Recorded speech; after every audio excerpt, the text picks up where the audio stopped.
ભાવનગરમાં નકલી દારૂ કાંડને લઈને ચકચારી મચી જવા પામી છે। આ કથિત નકલી દારૂ કાંડમાં અત્યાર સુધીમાં 13 લોકોના મોત નિપજ્યા છે, જ્યારે સમગ્ર મામલે પોલીસે કાર્યવાહી કરીને 13 શખ્સોને ઝડપી પાડ્યા હતા।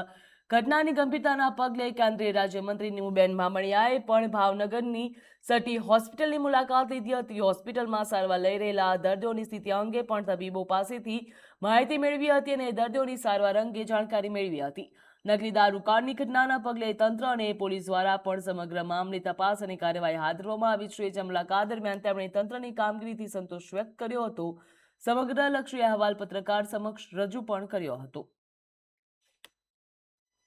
ઘટનાની માહિતી મેળવતા અત્યાર સુધી 44 જેટલા અસરગ્રસ્તો એડમિટ થયેલા, 29 ડિસ્ચાર્જ થયા છે અને 13 જેટલા અસરગ્રસ્તનું ડેથ થયું છે। 2ની ટ્રીટમેન્ટ ચાલુ છે।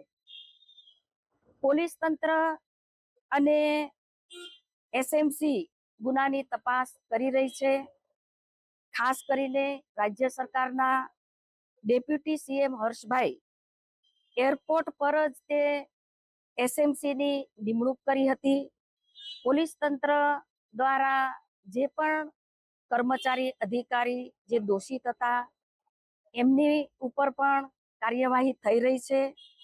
સટી હોસ્પિટલની અંદર જેટલા દર્દીઓ દાખલ થયા હતા એ દર્દીઓ માટે ડાયાલિસિસની વ્યવસ્થા અત્ય આધુનિક અને તમામ ડોક્ટરોની ટીમ એ કામ કરી રહી હતી।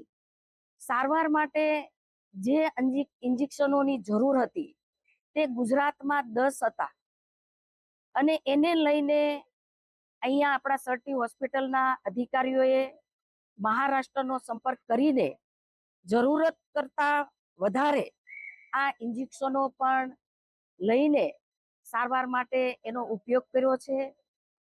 ખૂબ સરસ પ્રકારની સારવાર ડોક્ટરો અને કલેક્ટર, ડીડીઓ અને એસપી આમ ત્રણેયના સંકલન દ્વારા દર્દીઓને વધુ સારી સારવાર મળે તે પ્રકારે સમગ્ર ટીમે કામ કર્યું છે।